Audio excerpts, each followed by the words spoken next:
Most abandoned hotels fade into history. This one refused. Deep inside a forgotten mountain valley stood the Ashcroft Grand Hotel. Nature had almost erased it. Trees surrounded every wall.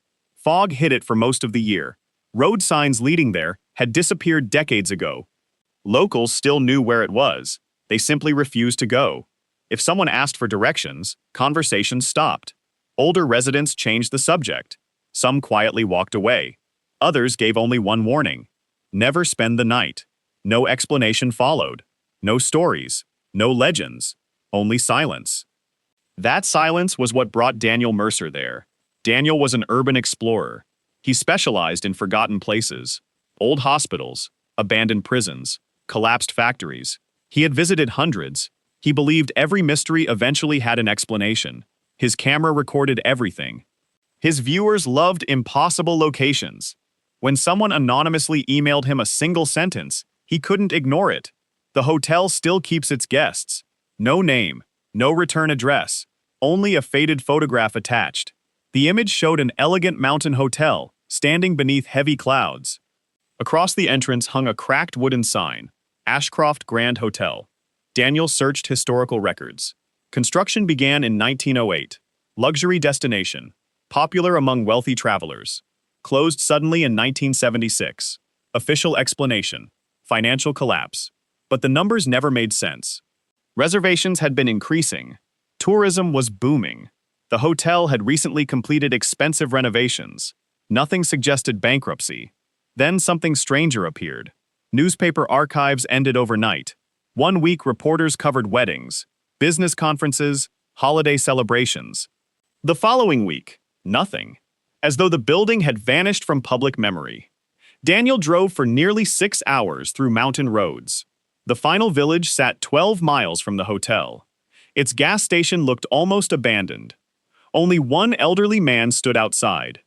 Daniel asked for directions. The man's expression changed immediately. "You don't want that road. I only need photographs." "No." The old man looked toward the mountains. "Photographs become memories. What does that mean?" The man never answered. Instead, he pointed toward an overgrown dirt road, then quietly locked the gas station. And left. Daniel continued alone. Branches scraped both sides of his vehicle. Fog thickened with every mile. GPS signal disappeared. Phone service vanished. Even satellite navigation froze. Finally, the trees opened. The hotel appeared. It was enormous. 6 stories. Stone walls stained by decades of rain. Hundreds of shattered windows reflected the gray sky. A grand fountain stood dry before the entrance. Statues had collapsed. The main doors remained strangely untouched. Daniel noticed something immediately. No wildlife. No birds. No insects. Not even wind. The entire valley felt silent. Unnaturally silent. He stepped inside. Dust covered everything. Massive chandeliers hung above the marble lobby. Furniture remained exactly where guests had once left it. Suitcases still rested beside forgotten chairs. An umbrella leaned against the reception desk, as though someone planned to return in 5 minutes. But never did. Daniel switched on his flashlight. The beam swept across faded paintings, broken clocks, rotting carpets. Then it stopped. Behind the reception counter, a leather-bound guest register, perfectly preserved. Impossible. He carefully opened the first page. Beautiful handwriting filled every line. Names, dates, room numbers, nothing unusual. Until he reached the final entries. Every check-in occurred during the hotel's last week. One name caught his attention. Margaret Ellis. Daniel recognized it instantly. A famous mountaineer. She died during an avalanche in 1968. The register showed her checking into the hotel in 1973. 5 years after her death. He frowned. Coincidence. Another name. Thomas Granger. Officially declared dead after a ferry accident. The register placed him here 2 years later. Daniel flipped faster. More names. A judge. A musician. A doctor. Everyone matched someone whose death had already been documented before their hotel arrival. He checked another page. Then another. Dozens. Eventually hundreds. Every final guest had died before they supposedly checked in. Daniel's breathing slowed. Someone had forged the register. It had to be a prank. An elaborate hoax. He reached for his camera. The battery had been fully charged. The screen now showed 1%. Without warning, the lobby telephone rang. Once, twice, 3 times. The sound echoed through the empty hotel. Daniel slowly turned toward the reception desk. The telephone kept ringing. There was no electricity. Yet someone was calling. The telephone rang again. Slow, steady, patient. Daniel stared at it without moving. The hotel had been abandoned for 50 years. There should have been no power, no phone line, no sound. Yet the ringing continued. He stepped behind the reception desk. Dust covered everything except the telephone. Its black surface looked almost polished, as if someone had touched it recently. The ringing stopped. Silence returned. Daniel reached toward the receiver. Before his fingers touched it, a loud metallic click echoed somewhere above him. An elevator. Moving? He looked toward the far end of the lobby. The old brass elevator indicator slowly descended. 6, 7, 8, 9, 10, 11. The doors opened. Nobody stepped out. Inside, the elevator was empty. Daniel waited. Nothing happened. Then the doors quietly closed again. The indicator began climbing. 2, 3, 4, 5, 6. Then, one more light appeared. A symbol instead of a number. The elevator stopped. The symbol disappeared. Daniel frowned. There was no 7th floor. He grabbed the hotel's emergency blueprint hanging behind reception. 6 floors. Basement. Nothing else. He photographed it. Then searched the reception cabinets. Most drawers contained old receipts, broken pens, room keys. One drawer refused to open. After forcing it loose, he discovered a velvet tray. Only one key remained. Heavy brass. Covered with scratches. A faded tag hung from it. Room 13. Daniel smiled. Finally. A real mystery. He unfolded another floor map. First floor. Rooms 1 through 18. Room 13 should have been halfway down the eastern corridor. He walked there. Room 11. Room 12. Then, room 14. He stopped. He walked back. 12. 13. No missing doorway. No hidden entrance. Just a solid stone wall between them. He checked the opposite side. Nothing. He climbed to the 2nd floor. Another map. Again room 13 appeared. Again it didn't exist. 3rd floor. Same result. 4th. 5th. 6th. Every official map listed room 13. No hallway contained it. Daniel laughed nervously. Someone had altered every blueprint. But why? He searched maintenance offices. Inside a rusted filing cabinet lay renovation records from the 1950s. One document listed electrical repairs inside room 13. Another listed plumbing maintenance. Another reported broken furniture. The room had clearly existed. Then he found renovation plans dated 1969. A section had been blacked out with thick ink. Someone had intentionally hidden one corridor. Another folder contained architectural drawings. Pages had been torn away. Only jagged edges remained, as though every reference to one location had been removed. Daniel compared every surviving blueprint. Measurements didn't match. The eastern wing was nearly 12 feet wider inside the drawings than inside the actual building. 12 feet. Enough space for one hidden room. His flashlight suddenly flickered, then went dark. Complete darkness surrounded him. He quickly switched to a backup light. It worked. Barely. Weak white light filled the hallway. He continued measuring the walls. One section produced a different sound when tapped. Solid stone. Solid stone. Then, hollow. Daniel froze. He knocked again. Definitely hollow. He examined every inch. No handle. No seam. No visible doorway. Only faded wallpaper. He leaned closer. Tiny scratches covered the wall. Thousands of them. Not random. Letters. People had carved words into the wallpaper decades earlier. Most were impossible to read. Only one sentence remained clear. Don't find room 13. A cold breeze passed behind him. Impossible. The hallway had no windows, no broken walls, no opening. Slowly, very slowly, Daniel turned around. At the far end of the corridor, a man stood beside the elevator, perfectly still, wearing a dark hotel uniform, hands folded behind his back, watching. The flashlight flickered once. For less than a second. When the light returned, the hallway was empty. Only the elevator remained. Its doors slowly opened. Inside, someone had placed an old leather suitcase. Attached to the handle was a luggage tag. It read only 3 words. "Welcome back, Daniel." Daniel stood frozen. His name stared back at him from the luggage tag. He had told no one where he was going. The anonymous email had never mentioned his name. No one should have known he was inside the hotel. He approached the elevator slowly. The leather suitcase looked old. Its corners were cracked. The brass locks had turned green with age. Dust covered everything around it, except the suitcase. It looked as though it had been placed there only moments ago. Daniel picked up the luggage tag. The handwriting matched the guest register. Elegant, precise, the same dark blue ink. He opened the suitcase. Inside were neatly folded clothes, a shaving kit, a pocket watch stopped at exactly 3:17, a passport. Not his. The owner was named Edward Collins. The photograph showed a man in his early 30s. Daniel searched the name on his offline archive. Nothing. But tucked beneath the clothes was a newspaper clipping. Local professor, missing after mountain trip. The article was dated 1954. The missing man's photograph matched the passport exactly. He had never been found. Daniel looked around the silent hallway. Someone had packed this suitcase. Someone had expected Edward Collins to return. He never did. Daniel carried the suitcase back to the lobby. Near the reception desk, he discovered another locked cabinet. The wood had rotted enough to break open with little effort. Inside were dozens of framed photographs. Most showed smiling guests standing outside the hotel. Families, couples, business travelers, children. At first, nothing seemed unusual. Then Daniel noticed one face. A woman wearing a dark blue dress. She stood near the back of a photograph dated 1938. He set it aside. The next photograph was taken in 1949. Different guests, different season. The same woman stood near the entrance.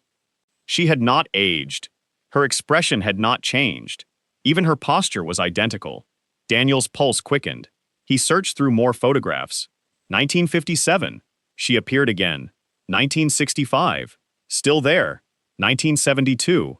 Again. 34 years had passed. She looked exactly the same. Then he noticed someone else.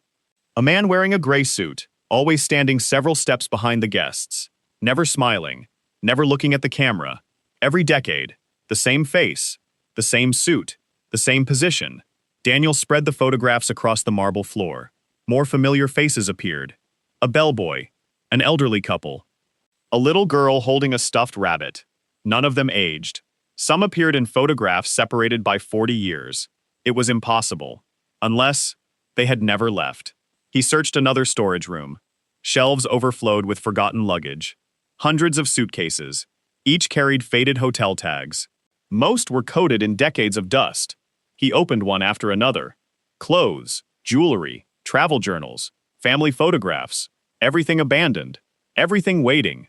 One diary belonged to a schoolteacher named Helen Morris. The final entries became increasingly frantic. Day 1. The hotel is beautiful. Day 2. The staff seem unusually quiet. Day 3. I keep seeing the same people. Day 4. My room number changed overnight. Day 5. I packed to leave this morning. I woke up unpacked. The road always brings me back. The final sentence covered nearly an entire page. They keep saying checkout is tomorrow. There was no next page. Daniel closed the diary. Every missing person's report. Every abandoned suitcase. Every unchanged face. They all pointed toward one terrifying possibility. People weren't disappearing inside the hotel. They were staying. Forever. A sharp crack echoed somewhere above. Glass shattered. Daniel looked toward the grand staircase. Something had moved. He aimed his flashlight upward. Nothing. Then, a camera flash. Bright white light exploded from the second-floor balcony. Daniel instinctively shielded his eyes. When his vision cleared, someone was standing there. The woman in the blue dress. Exactly as she appeared in every photograph. He smiled, raised an old-fashioned camera, and took one more picture. The flash blinded him again. When he looked back, the balcony was empty. A single photograph floated slowly down into the lobby. Daniel picked it up. The picture had already developed. It showed the hotel lobby, taken only seconds earlier. Daniel was standing alone in the center. Except, he wasn't alone. Behind him stood dozens of silent hotel guests, watching him, every one of them smiling. Daniel dropped the photograph. It landed face up on the marble floor. He spun around instantly. The lobby behind him was empty. No smiling guests. No woman in the blue dress. Only broken furniture. Dust. Silence. He looked back at the photograph. The figures were still there. Every face remained fixed behind him. Watching. Waiting. He slipped the photograph into his backpack. If the hotel could somehow create images, he needed proof. A low ticking sound echoed through the lobby. Not a clock. Footsteps. Slow. Measured. Coming from somewhere behind the reception desk. Daniel switched off his flashlight. The moonlight spilling through the broken windows was enough. He crouched behind an overturned chair. The footsteps grew louder, then stopped. A shadow appeared across the reception counter. Someone was standing there. Daniel slowly raised his camera above the chair and pressed record. The screen showed a tall man in a perfectly pressed black hotel uniform. His jacket was spotless. His white gloves were immaculate. His silver name badge reflected the moonlight. It read, Night Manager. The man's hair was neatly combed. His posture was perfect. He stood completely still, for almost a full minute. Then, without looking up, he opened the guest register. He turned a page, picked up a fountain pen, and calmly wrote something. Scratch, scratch, scratch. The sound of the pen echoed through the empty hotel. Daniel held his breath. The manager closed the register, straightened it carefully, then walked toward a doorway leading into the back office. His footsteps disappeared. Daniel waited another 30 seconds. Only then did he move. He hurried to the reception desk. The register was open. Fresh ink glistened on the newest line. A new guest had been checked in. No arrival time. No address. Only a name. Edward Collins. Daniel stared in disbelief. Edward Collins had disappeared in 1954. His suitcase was still upstairs. Who had just checked him in? The ink was still wet. Daniel touched it. It smeared across his fingertip. Someone had written this moments ago. He rushed into the back office. It was empty. No windows. No back exit. No hiding place. Only shelves filled with dusty ledgers, payroll books, employee files, maintenance reports. One cabinet was marked, staff records inside, were personnel folders dating back to 1908. Housekeepers, chefs, bellboys, receptionists. Every employee had a file, except one, the night manager. His folder was unusually thick. Daniel opened it. The first employment contract was dated 1912. The manager's name was simply Arthur Blackwood. No photograph, only a signature. The next contract renewed his employment. 1917, same signature. 1922, same signature. 1930, 1931, 1932, 1933, 1934. Every renewal carried identical handwriting, identical ink. Not even the signature had changed. 64 years, one employee, no promotion, no retirement, no replacement. Daniel searched deeper. Tax records, payroll receipts, inspection reports. Every document listed Arthur Blackwood as actively employed. Even after the hotel officially closed, one inspection report caught his attention. Government inspectors had visited in late 1977, 1 year after the closure. Their handwritten notes ended abruptly. The final sentence read, "Met with night manager. Hotel appears fully operational." Nothing followed. The report simply ended. Daniel searched for the inspectors' names. Both men had been reported missing 3 days later. He felt a chill run through him. The room suddenly became colder. His breath appeared in the air. Then, the office telephone rang. Once, twice, 3 times. Daniel ignored it. The ringing stopped. A moment later, a soft knock came from the office door. 3 slow knocks. He froze. Nobody should be there. Another knock. Then a calm voice. Polite. Professional. "Mr. Mercer." Daniel's heart pounded. The voice continued. "Your room is ready." Silence. Then one final sentence. Spoken almost as a courtesy. "Room 13 has been expecting you." Daniel didn't answer. The office door remained closed. On the other side, whoever had spoken waited in complete silence. Not another knock. Not another word. Only quiet patience. Daniel backed away from the door as slowly as possible. Every step felt impossibly loud. When he reached the rear wall of the office, he noticed something strange. The old service elevator controls. Unlike the public elevator in the lobby, this panel had no numbered buttons, only 6 brass circles, and beneath them, a 7th button hidden behind a cracked metal cover. There was no number, only a faded symbol, the same symbol Daniel had seen on the lobby elevator indicator. He reached toward it. The office door handle suddenly turned. Very slowly. Daniel stepped back. The handle stopped moving. Then the calm voice returned, almost cheerful. "You're late." Silence. "The other guests have already arrived." Daniel grabbed his camera and slipped through a narrow maintenance door leading into the service corridor. He quietly locked it behind him. The corridor stretched through the walls of the hotel. Pipes lined the ceiling. Electrical cables disappeared into darkness. The air smelled of damp stone. He followed the corridor until it reached the rear of the elevator shaft. Through a metal inspection grate, he could see the antique elevator moving. It wasn't descending. It wasn't climbing. It had stopped somewhere between floors, completely still. Then, without anyone touching the controls, the hidden button on the service panel illuminated. A soft mechanical click echoed through the shaft. The elevator began rising. First floor, second, third, fourth, fifth, sixth, then beyond. The indicator should have ended. Instead, the familiar symbol appeared again.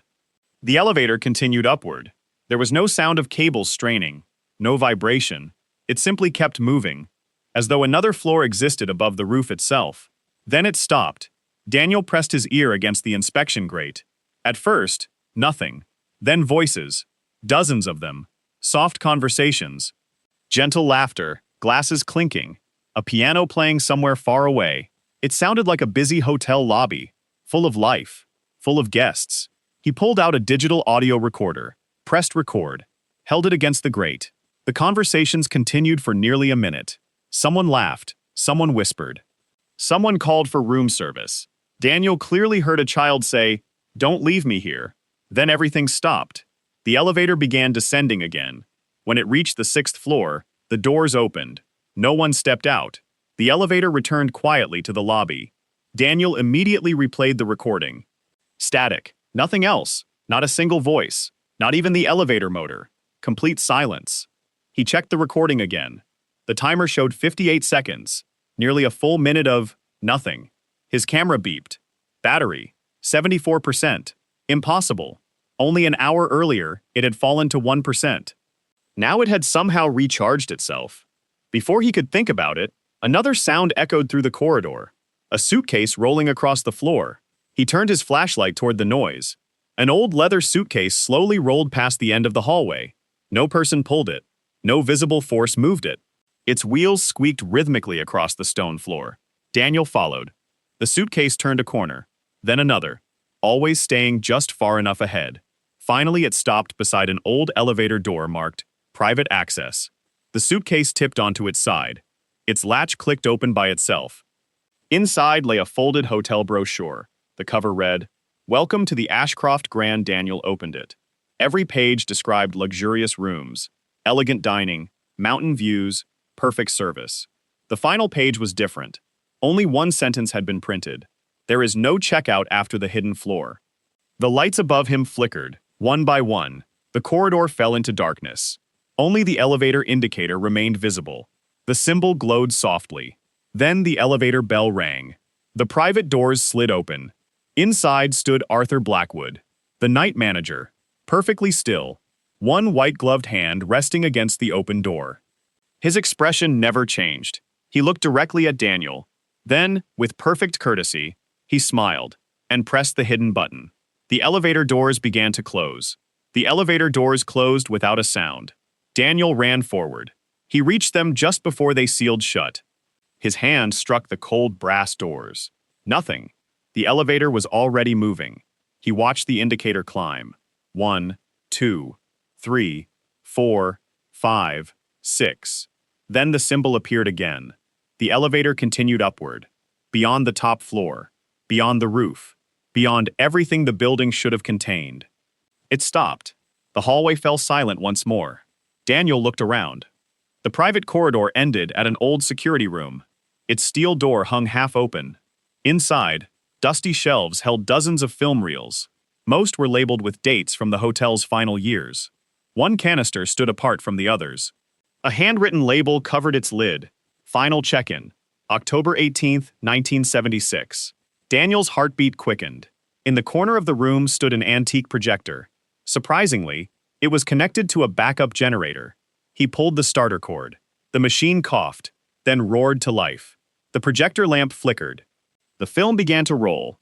Static danced across the wall. Then, the hotel lobby appeared. Bright, clean, alive. Crystal chandeliers sparkled overhead. Guests laughed as musicians played softly nearby. Bellboys carried expensive luggage. The Ashcroft Grand looked exactly as it must have, on its finest day. A clock above the reception desk showed 6:42 p.m. The front doors opened. A family entered. Parents, a young boy, a little girl holding a stuffed rabbit. Daniel recognized her immediately. She was the same child who appeared in photographs across 4 different decades. The night manager greeted them politely. He handed them room keys. They smiled. They walked toward the elevator. The doors closed. They never appeared again. The film continued. Another couple arrived. Checked in. Disappeared. A businessman. Checked in. Gone. An elderly woman. Checked in. Gone. Hours passed in only minutes. Every guest entered. No guest ever left. Daniel leaned closer to the screen. The timestamp advanced. 9:18 p.m., 10:41 p.m., 11:56 p.m. The lobby gradually emptied. Only hotel staff remained. Then something impossible happened.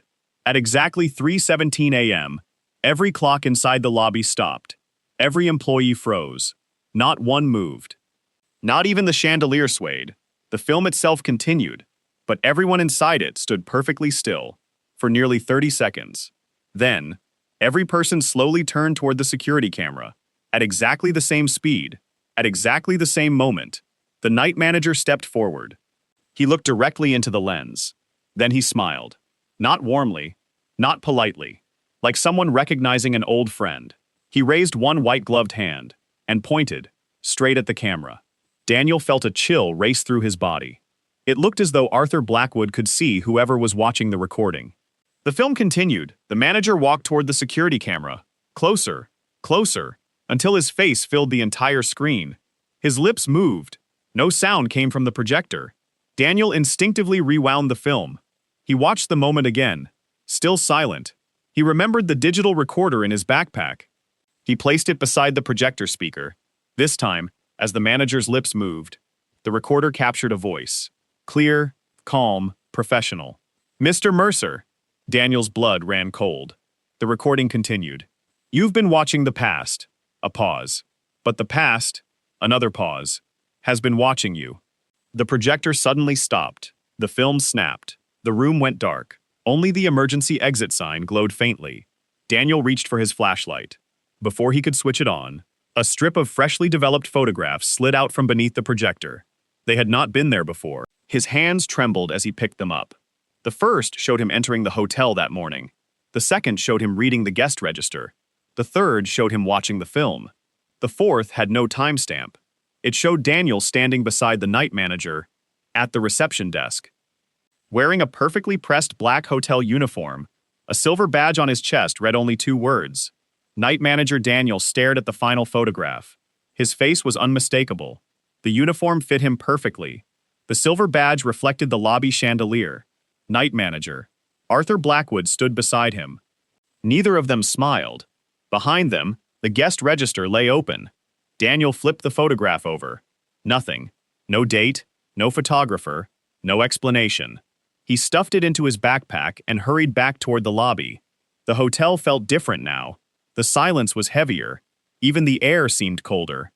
When he reached the reception desk, he froze. The guest register was open. He was certain he had closed it before leaving. The fountain pen rested neatly across the page. Fresh ink shimmered beneath the lobby lights. No one was there. Daniel approached carefully. The newest entry had not been there before. Emily Carter, room 21. Check-in, 4:08 a.m. He recognized the name. Emily Carter was a journalist who had disappeared while investigating abandoned places only 3 months earlier. Her case had been covered across national news. She had never been found. Daniel turned another page. Another new name. A mountain rescue volunteer reported missing the previous week. Then another. A businessman who had vanished after driving through the region. The ink was still wet. The register wasn't recording the past. It was updating. In real time. His hands shook as he flipped to the final page. Only one blank line remained. Everything above it was filled with names stretching back decades. At the bottom, fresh blue ink slowly appeared. One letter at a time. No hand held the pen. No invisible figure stood nearby. The words simply formed across the paper. D-A-N-I-E-L. Daniel stumbled backward. The writing continued. Daniel Mercer, room 13. Check-in. Today's date. The final column remained empty. Check-out. Blank. He slammed the register shut. The lobby instantly filled with the sound of footsteps. Dozens of them. Above him, below him, inside the walls. He spun around. No one. Only echoes. Then every hotel bell rang at once. Reception bells. Service bells. Elevator chimes. Room buzzers. The noise became deafening. Just as suddenly, everything stopped. A single envelope now rested on the reception counter. Cream-colored. Sealed with dark red wax. His name was written across the front. Daniel broke the seal.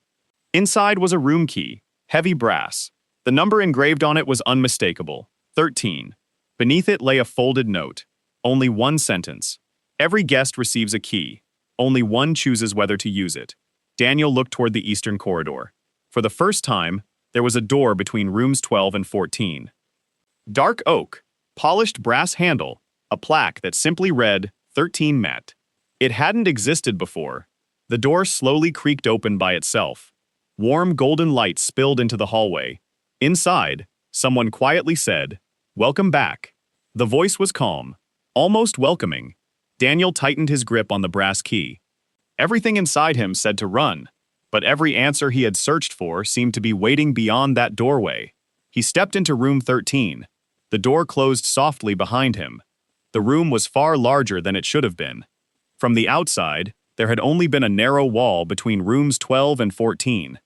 Inside, it stretched like the suite of a grand palace. A fire burned in the fireplace. Fresh flowers stood on a polished table. The air smelled of cedar and old paper. Nothing was covered in dust. It looked as though someone had prepared it only minutes earlier. A suitcase rested beside the bed. Its luggage tag carried Daniel's name. He ignored it. Across the room stood an antique elevator. Its brass doors gleamed. Above them, there were no numbers, only the same mysterious symbol. The doors opened before he touched them. Inside, Arthur Blackwood waited. His white gloves were spotless. His expression remained perfectly polite. "The hidden floor is ready," he said. Daniel didn't move. "What is this place?" Arthur tilted his head slightly. "A hotel." "No." Daniel's voice echoed through the suite. "What really happens here?" For the first time, the night manager hesitated. Then he answered. "We keep those who cannot leave." The elevator bell chimed once. The doors began closing. Daniel stepped inside at the last second. The elevator rose without vibration, without sound, without any feeling of movement.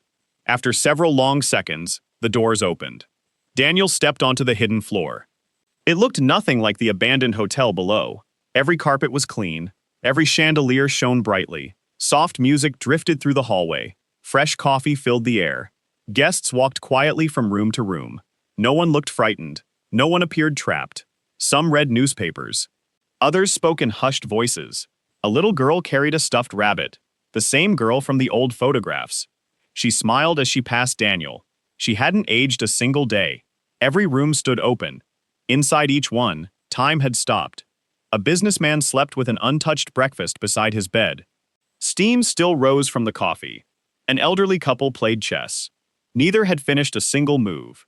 A violin rested in another room. The bow hovered above the strings, frozen. Daniel checked the clocks. Every one showed exactly 3:17 a.m., without exception. No ticking, no movement. As if time itself had ended on this floor. At the end of the corridor stood a wall covered with framed guest portraits. Thousands of them. Every missing traveler. Every unexplained disappearance. Every smiling face. Each photograph carried 3 lines. Name, check-in date, room number, no checkout date. Daniel searched desperately. Near the newest section, he found himself. The portrait had already been placed in its frame. He wore ordinary hiking clothes. The photograph had been taken outside the hotel that very morning. Beneath it was an empty brass plate. Only one word had been engraved. "Pending, what does that mean?" Daniel whispered. Arthur Blackwood appeared beside him, so quietly that Daniel almost jumped. "It means your stay is not yet complete." Daniel turned sharply. "Who are these people?" "They are our guests. They're missing." Arthur looked down the endless hallway. "They are remembered." "No one remembers them." Arthur's expression softened. "They do." He pointed toward the windows. Daniel looked outside. The mountain valley had disappeared. Beyond the glass stretched an endless sea of fog. No trees, no roads, no sky, only white emptiness. Then shapes began moving beneath the mist. Hundreds of them, slowly walking toward the hotel. Each carried luggage. Each wore traveling clothes. Each moved without speaking. They approached the entrance in a silent line that seemed to have no end. Daniel stepped back. "Who are they?" Arthur answered quietly. "Tomorrow's arrivals." The lights flickered once. For the first time, Arthur's calm expression changed. He looked toward the far end of the corridor. His voice became almost urgent. "You shouldn't still be here." A deep metallic groan echoed through the hidden floor. One by one, every guest turned their heads toward Daniel. At exactly the same speed. At exactly the same moment. And every one of them spoke together, in one perfectly synchronized voice. "Checkout is no longer possible." The words echoed through the hidden floor. "Checkout is no longer possible." Then every guest became silent again, as if nothing had happened. They returned to reading, walking, drinking tea, playing chess. The little girl hugged her stuffed rabbit and smiled. The hotel felt peaceful. That was what frightened Daniel most. Nobody looked imprisoned. Nobody asked for help. It was as though they had slowly forgotten there had ever been another life. Arthur Blackwood looked down the corridor. "You still have time." "For what?" "To understand." Daniel followed him into a small room hidden behind the reception desk of the secret floor. Unlike the rest of the hotel, this room looked like an archive. Metal shelves reached the ceiling. Thousands of files filled them. Maps, engineering reports, government documents, scientific studies. Most carried official seals. Many had been stamped. Classified. Daniel opened the first folder. It described the construction of the Ashcroft Grand Hotel in 1908. One paragraph had been highlighted. Workers repeatedly reported unusual compass failures and unexplained time distortion within the foundation excavation. Another report came from military engineers in 1943. Electronic equipment becomes unreliable beneath the eastern wing. Personnel report, hearing conversations from empty rooms. A geological survey from 1961 contained an even stranger note. An unidentified magnetic anomaly exists approximately 30 meters below the hotel. Origin unknown. Daniel spread the reports across the table. Different decades, different investigators. Yet every document described the same impossible phenomena. Arthur watched quietly. "We searched for explanations." "We?" "The people who built this place." Daniel continued reading. One theory blamed powerful electromagnetic fields. Researchers believed the anomaly interfered with memory and perception. Another theory suggested underground gases caused vivid hallucinations.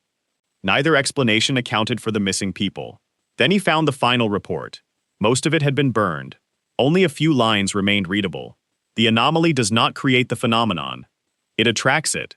No author, no date. Daniel looked up. "What does that mean?" Arthur answered slowly. "There are places where the world becomes thinner." "Thinner?" "The distance between moments disappears." Daniel frowned. "I don't understand." Arthur walked toward an old window. Outside, the endless fog drifted silently. Imagine every yesterday, every today, and every tomorrow. For most places, they remain separate. But here, he touched the cold glass. They overlap. Daniel remembered the photographs, the unchanged guests, the impossible register, the stopped clocks, the hidden floor, the elevator, everything. "If time overlaps," he whispered, "then the people here." Arthur nodded. "They arrive. They stay. They are never completely gone." Daniel looked back at the archive. Another folder caught his attention. It contained newspaper clippings from around the world.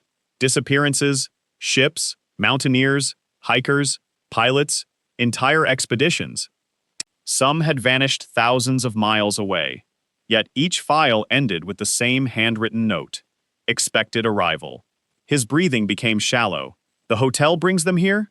Arthur didn't answer immediately. Instead, he opened the guest register. Daniel stared at the newest page. The names written earlier had changed. Some had vanished. New ones appeared. The ink moved slowly across the paper by itself, as though an invisible hand continued writing. Then, Daniel noticed something impossible. His own entry had changed. The blank checkout column now contained a single word, manager hand. He looked at Arthur. The night manager quietly removed his silver badge. He placed it on the counter. The metal reflected the chandelier above. Daniel looked back up. Arthur had aged, not gradually, instantly. His black hair turned white. His face became deeply lined. His uniform faded. His shoulders slumped. More years passed every second. Decades. A century. He smiled gently. I've been waiting for my replacement. Arthur placed the badge into Daniel's trembling hand. Before Daniel could speak, Arthur Blackwood simply disappeared. Only the white gloves remained folded neatly on the polished counter. The elevator bell rang. Somewhere below, the front doors of the hotel slowly opened. A new guest had arrived. The hotel bell echoed through every corridor. Once, twice, 3 times. Daniel stared at the silver badge resting in his hand. Night manager. Arthur Blackwood was gone. Not a trace remained. Only the neatly folded white gloves lay on the polished counter. From somewhere below came the sound of luggage wheels rolling across marble. A new guest had entered the hotel. Daniel backed away from the reception desk. No, he whispered. I'm leaving. He ran to the elevator. The doors opened instantly. For the first time, there was no symbol. Only one button remained. Lobby. The elevator descended. When the doors opened, the abandoned hotel had returned. Dust covered the furniture. Broken chandeliers hung from the ceiling. The fire in the fireplace was gone. The lobby was empty, except for one traveler. A young woman stood at the reception desk. She carried a backpack and a camera. She looked exhausted. Excuse me, she called. I think I'm lost. Daniel recognized her immediately. Emily Carter, the missing journalist, whose name had appeared in the guest register. She looked at him with relief. Do you work here? Daniel shook his head. You have to leave. I've been trying. The road keeps bringing me back. His heart sank. It had already begun. He grabbed her arm. Come with me. Together they pushed through the front doors. Morning sunlight filled the valley. For the first time, birds were singing. The silence had vanished. Daniel smiled. They hurried to his vehicle. The engine started immediately. He drove downhill without looking back. 1 mile, 5 miles, 10. The road twisted through thick forest. Finally, they reached the old gas station. It was open. The elderly man stood outside exactly as before. He watched the vehicle stop. Daniel climbed out. We made it. The old man looked confused. Made it from where? The Ashcroft Grand. The man's face slowly lost all color. He pointed behind Daniel. Daniel turned. The hotel stood at the end of the road, exactly where it had been. Impossible. He had driven for nearly an hour. It should have been miles away. Instead, it overlooked the gas station, as though it had never left. Emily frowned. What hotel? Daniel stared at her. She followed his gaze. There was nothing there. Only trees. Only fog. She couldn't see it. The old man spoke quietly. It only shows itself to those invited. Daniel reached into his backpack. The guest register. Gone. The photographs. Gone. The brass key. Gone. Only one object remained. The silver badge. Night manager. He threw it into the forest. It landed among the trees. The metal disappeared into the fog. The old man slowly shook his head. It always comes back. Days later, search and rescue teams organized a final expedition to investigate Daniel's report. They found the Ashcroft Grand, exactly where he described it. The building was abandoned. Dust covered every room. No hidden floor. No room 13. No luggage. No guests. No evidence that anyone had been inside for decades. Officially, the investigation ended there. The case was closed. But one detective noticed something unusual before leaving. On the reception desk lay an old leather guest register. He opened the final page. Every line was faded, except the newest entry. Daniel Mercer, room 13 check-in. August 2 checkout. Blank. The detective quietly closed the book. He never mentioned it in his report.